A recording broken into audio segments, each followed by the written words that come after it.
गोकुळचा ग्राहकांना झटका पाहायला मिळतोय। दुधाच्या दरात आता वाढ झाली आहे। गाईचं दूध महागलंय ग्राहकांच्या खिशाला, मात्र यामुळे आता कात्री बसणार आहे। अमूल नंतर आता गोकुळ दूध सुद्धा महागलंय। गाईच्या दुधात गोकुळकडून 2 रुपयांची वाढ करण्यात आली।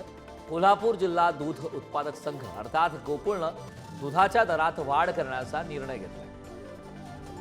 या संदर्भात ताजे अपडेट देण्यासाठी आपले प्रतिनिधी शेखर पाटील आपल्या सोबत जोडले। शेखर, आपण पाहतोय की अमूलने आधी दरवाढ केली दुधाच्या दरामध्ये, आता पुन्हा गोकुळने सुद्धा दुधाच्या दरामध्ये वाढ केली, त्यामुळे ग्राहकांच्या खिशाला कात्री लागणार आहे। काय सविस्तर अपडेट?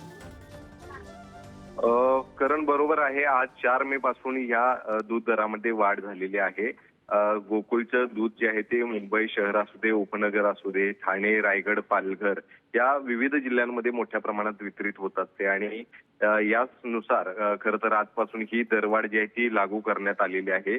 फुल क्रीम दुधाची किंमत जी आहे ती आता 74 रुपये जी आहे ती लिटर प्रमाणे असणार आहे। त्यामुळे निश्चितच आजपासून 2 रुपये प्रमाणे दरवाढ जी आहे ती गोकुळनं जाहीर केलेली आहे। त्यामुळे निश्चितच याचा फटका जो आहे तो ग्राहकांना देखील बसणार आहे। एकीकडे महागाईचा फटका अनेकांना बसत असताना दुसरीकडे गोकुळ दुधाकडून देखील अशा पद्धतीने दरवाढ जी आहे ती जाहीर करण्यात आली। त्यामुळे निश्चितच याचा फटका जो आहे तो सर्वसामान्यांना बसणार आहे। मात्र आजपासून या दूध दरामध्ये वाढ केल्याचं पत्रक जे आहे ते प्रसिद्धी पत्रक जे आहे ते गोकुळकडून जाहीर करण्यात आलेलं आहे।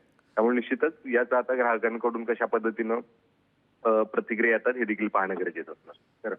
नक्कीच शेखर, खूप खूप धन्यवाद या महत्त्वपूर्ण अशा माहितीसाठी।